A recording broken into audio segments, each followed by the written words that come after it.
Today, a new batch of Twitter files dropped, this time exposing Pfizer's attempts to silence tweets in order to continue making massive profits off of the vaccines. Basically, they didn't want the public thinking there wasn't a need for certain groups to get vaccinated because that would mean less profits for them. Instead, they wanted the public to remain afraid and desperately waiting for their next shot so they could make billions.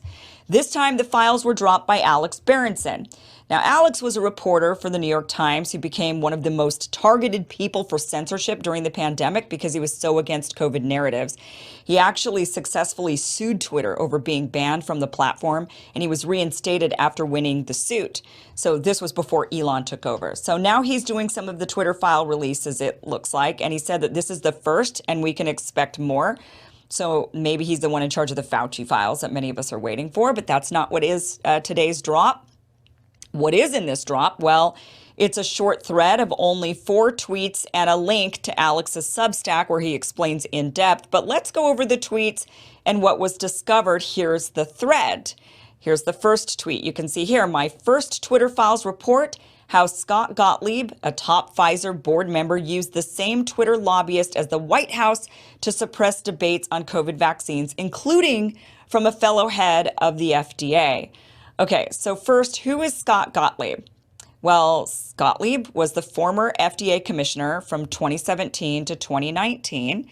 He then became a member of the board of directors for Pfizer. So here's the next tweet. In August 2021, Gottlieb told Todd O'Boyle, a senior manager in Twitter's public policy department, that a tweet from Brett Giroir claiming correctly that natural immunity was superior to vaccine immunity was corrosive and might go viral. Okay, so Dr. Brett Giroir was briefly the acting FDA commissioner after Gottlieb left. So according to the files, Gottlieb was asking Twitter to censor a tweet by another physician and former FDA commissioner.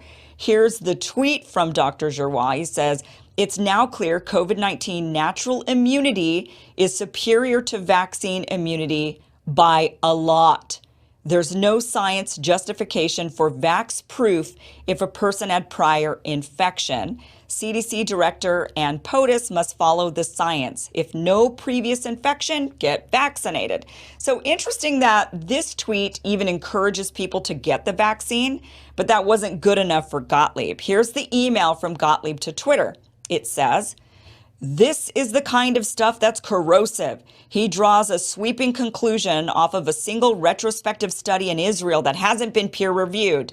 But this tweet will end up going viral and driving news coverage." So what's interesting about this is, he's trying to say, look, natural immunity is not a real thing. And this is just based on one study from Israel. It's not even peer reviewed. And, this isn't science. So we should censor this. He actually pressures Twitter to censor this. What's crazy about this is all throughout Europe, we know that they had vaccine passports in many European countries. But part of that passport was if you had a previous infection. So if you could show that you had a positive COVID test, previous infection, the doctor said you had it, then your vaccine passport was the same as someone who had their full vaccine doses. No difference in Europe.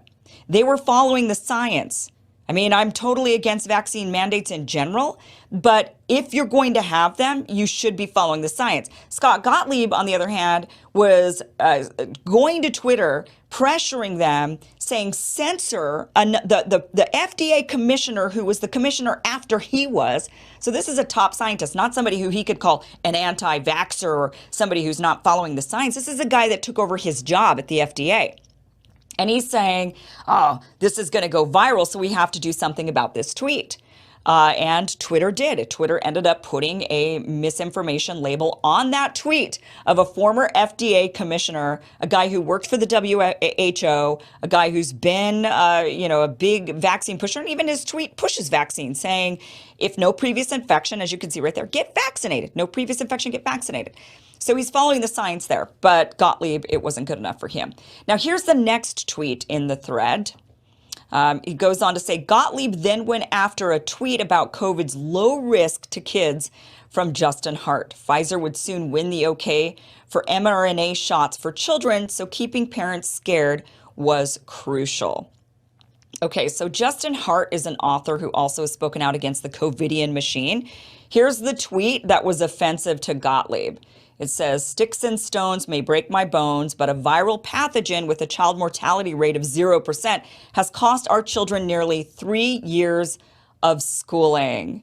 Yeah, so in this instance, actually, Alex Berenson says that Twitter did not censor Hart. So Twitter kind of pushed back and said, okay, whatever. And they didn't do anything about that. So that's good. But yeah, why would Scott Gottlieb find that tweet so offensive? That somebody with a large account, large following would be saying something like, child mortality rate of 0%. We've been locking them down for no good reason. Well, it's because Pfizer shots were on the way for kids. As we know, school children were encouraged and told to get shots when Pfizer finally released that dose for 5 to 11-year-olds. So that would have cut into their profits if people said, hey, wait a minute. There is no sense in keeping kids out of school. We don't need them to stay out of school. They should be going to school like many of the children did in Europe. But here in the United States, we kept them out of school. Why? Because parents were waiting for the shots, according to really the narrative. But, we found that a lot of parents did not go and sign up their kids for shots. The same very parents who actually said, I got the vaccine. You need to get the vaccine. Everybody should get the vaccine. A lot of parents that were actually pro-mandate, when it came to their kids, kind of flipped on that and said, wait a minute, I don't really know if I want my kid to get this thing. It's one thing to experiment on me, but maybe not my kid so much. So that is really interesting, but very telling that Pfizer's Gottlieb would say, hey, let's get rid of this tweet. We don't want tweets like this infecting the American mind. They might actually take this to heart and say, yeah, let's get the kids back to school. No pun intended on Justin Hart. All right, here's the final tweet from Berenson. Says in October 2022, Scott Gottlieb claimed on Twitter and CNBC that he was not trying to suppress debate on mRNA jabs. These files prove that Gottlieb, board member at the company that has made $70 billion on the shots, did just that. Yeah. Billions upon billions upon billions of dollars were made by Pfizer. And most of the shots that were given out, honestly, one can argue were totally and completely unnecessary. Younger people did not have the same outcomes as older people when it came to the vaccine, when it came to COVID. Very young children, we found zero benefit, if anything, more harm than good. So, Pfizer made a ton of money off of these vaccine shots. Pushing dose after dose after dose. Well, 2 doses didn't do what we expected it to do, right? Of stopping the spread and ending the pandemic. So take a third. Well, take a fourth. Well, wait a minute. We got a new one now, the bivalent vaccine. Take a fifth, right? And get the kids and get those infants too. And all of it was done anti-science. Natural immunity, who cares? I don't care if you just got COVID and you just got over it. Get the jab. That was the narrative to all of us. And a lot of it turns out, was helped by big tech, by social media, that was basically, for whatever reason, listening to, people that had a bunch of money to make, billions upon billions. Now, at this point, when it comes to this Twitter thread here and the exposure of this, Scott Gottlieb was a private citizen. So this isn't quite the same First Amendment violation as someone in the government pressuring Twitter, as we saw in previous files. But this was a former government official with a ton of money to make and had a lot of influence. And Twitter allowed this man, who stood to make billions, dominate the narrative.